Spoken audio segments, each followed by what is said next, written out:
Hello everyone, আমি প্রদীপ্তা। সবাই কেমন আছেন? আশা করি সবাই খুব ভালো আছেন, আর আমরাও ভালো আছি। অনেকদিন পর আজকে একটা ক্যাফেতে খেতে যাবো আমি আর আমার বান্ধবী। চুল ফুস করে গেছে, শ্যাম্পু করলেই আমার চুলগুলো ঝাঁটার কাটে। তো যাই হোক, যেটা বলছিলাম, বড্ড আমি ন্যাকামি করছি। তো অনেকদিন পরে ভিডিও করার সুযোগ, মানে ভিডিও করার ইচ্ছা হলো, তাই ক্যামেরাটা নিয়ে বসে পড়লাম। আমাকে আমার এক বন্ধু বলেছে সবসময় ভিডিও ব্যাক ক্যামেরাতে করবি। এবার আমি বুঝতে পারি না ব্যাক ক্যামেরা আমাকে কেমন দেখতে লাগবে, তাই ফ্রন্ট ক্যামেরাতেই করে সো কল্ড ব্লগার হলে যা হয়। তো যাই হোক, ব্যাক ক্যামেরার কোয়ালিটিটা নাকি ভালো আসে বলেই করতে বলা হয়। তো যাই হোক, সব কথা সাইডে রাখলাম। আজকে বেসিক্যালি জয় মঙ্গলবার। প্রত্যেক সপ্তাহে মঙ্গলবারটা আমরা পালন করি। হনুমান চালিসা পড়া, মন্দিরে গিয়ে পুজো দেওয়া, বা মন্দিরে না যেতে পারলেও বাড়িতেই পুজো দিয়ে দেওয়া, ধূপ দেখানো, এগুলো করি। তারপর ওইদিকে রয়েছে নিরামিষ আহার করা। তো আমি না প্রত্যেক মঙ্গলবার ঠিক ভুলে যাই। ঠিক সন্ধ্যেটা হয়ে যাওয়ার পরে আমি যখনই বাইরে বেরোই, আমি তখনই ভুলে যাই যে আমাকে নিরামিষ খেতে হতো আজকে। আমি ঠিক পেঁয়াজ রসুন এসব খেয়ে নিই। তো আজকে মা বলছে আজকে যাই হয়ে যাক না কেন, আজকে যা খাবি সব নিরামিষ খাবি, আজকে কোনো রকম কিন্তু পেঁয়াজ রসুন খাবি না। তো আমি আর আমার ফ্রেন্ড ঠিক করলাম, মানে শ্রেয়া আর আমি ঠিক করলাম যে চলো তাহলে কিছু খেয়ে আসা যাক, যেগুলো ভেজের মধ্যেই হবে। তো ভেজ আইটেম তো অনেক রয়েছে, এটা না যে আমরা যে আমিষ খাই বলে যে এরকম না যে ভেজ নেই, ভেজ কিন্তু প্রচুর আইটেম আছে। তো সেই একটা ভেজ ক্যাফেতেই আমরা যাবো, যেটা নো অনিয়ন নো গার্লিক। তোমরা সবাই আশা করি বুঝতে পারছো আমি কোন ক্যাফের কথা বলছি। এখন প্রায় 6টা মতন বেজে গেছে, আমি এবার রেডি হয়ে বেরোবো। আর অনেকদিন বাদে আমি ভিডিও করছি। আমাকে অনেকে বলছে যে ভিডিও আসছে না কেন, সে তারা আর কী করে বুঝবে যে আমি ল্যাদখোর। আমি সো কল্ড ব্লগার প্রথমেই বলেছি আমি প্রচুর ল্যাদ খাই। হঠাৎ আমি ভিডিও দেওয়া বন্ধ করে দেবো, হঠাৎ ভিডিও দেওয়া শুরু করে দেবো। তো এই আর কি, ল্যাদ ইজ লাইফ। সারাদিন তো বিছানায় শুয়ে বসে থাকি, কি আর ব্লগে দেখাবো বলো। তো যাই হোক, এবার রেডি হয়ে বেরোবো, নাহলে আমার বন্ধু এইদিকে বলে নাচছে ঠ্যাঙ্গানি। তো যাই হোক, একটু পরে বেরোবো। ও মাই গড, মেঘ দেখো। এখন আমি কিছু রেডি হইনি। বেরোতে আমি তো সেই 6:30 7টা বাজবে। ভালো মেঘ করেছি। এই কালটা আমার একদম ভালো লাগে না। সারাদিন বাড়িতে থাকলাম, বৃষ্টি হলো না। আমি 3 দিন বাড়ি থেকে বেরোইনি, যেই বেরোতে আছি তখনই বৃষ্টি শুরু। 3 বারই বেরোনোর ট্রাই করেছি, 3 বারই বৃষ্টি শুরু। এটা নিয়ে আজকে 3rd ডে।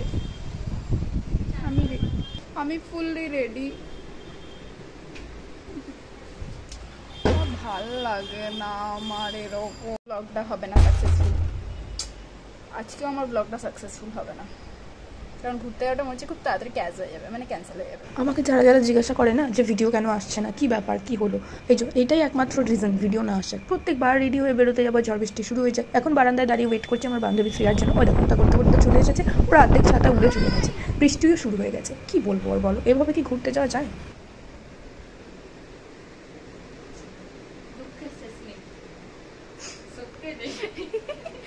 আর কিছু বল। সব রেডি হয়ে সব চলে এসছে, আমিও রেডি। বেরোতে আবার ঝমঝমিয়ে বৃষ্টি শুরু। দূর বিরক্তিকর। দেখি বাইরে একটু এ বাবা। বৃষ্টিটা হচ্ছে আমাদের জীবনে 3rd পার্সন বা তৃতীয় ব্যক্তি। যখনই আমরা কিছু ভালো কিছু করতে চাই, তখনই বৃষ্টি এসে হাজির হয়ে যায়। তো এই জন্যই আমার চ্যানেলে ব্লগটা আসে না। আরে ভাই, আমি তো ঘুরতেই বেরোতে পারি না, ব্লগ কী করে আসবে? এমনিই বেরোই না, মাঝে মধ্যে তো বেরোতে ইচ্ছা করে। সবসময় কি আর ব্লগিং করতে ভালো লাগে বলো? তো আজকে যেমন কি সুন্দর করে ক্যান্সেল হয়ে গেল, তবে বৃষ্টি কি ভেবেছে? বৃষ্টিও জানে না যে আমরা বাঙালি। আমাদের মাথায় না সবসময় 2-3 রকম প্ল্যান চলতে থাকে, plan A, plan B. Plan A যদি ক্যান্সেল হয়, প্ল্যান বি। আর আমরা অবশ্য প্ল্যান এতে রেখেছিলাম ক্যাফে অনাদি বেকারিকে একটু খাওয়া দাওয়া করবো, ফটো তুলবো, ব্লগিং করবো। আর বিতে ছিল যে যদি কোনো কারণে বৃষ্টি না থামে বা ঝড় বৃষ্টি শুরু হয়ে যায়, তাহলে আমরা পাড়ার দোকানে গিয়ে মোমো খাবো। তো যে যার বাড়ি গিয়ে ড্রেস চেঞ্জ করে চলে এসেছি পাড়ার দোকানে মোমো খেতে। ক্যাফে অনাদি পরেও চলে যাওয়া যাবে। তো নিয়ে নিয়েছি রাজেশ কাকার দোকান থেকে 2 প্লেট ভেজ মোমো। যাতেই হোক, মঙ্গলবার কবল বলে কথা, পরে খেয়ে নেবো চিকেন মোমো। তো যাই হোক, এখন আমাদের সবার মন খুশি, বাড়ি চলে এসেছি, মায়েরও মন খুশি, চা নিয়ে বসে পড়লাম। আর আমি আমার এই ভিডিও টাইটেলটা দেবো, মানে নাম দেবো আনসাকসেসফুল ব্লগ এভার। বড় বড়ই কাপ থাকুক না কেন, আমার মা এটাতেই চা খাবে।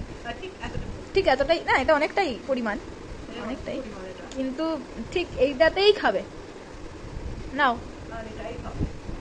হ্যাঁ, চিয়ার্স।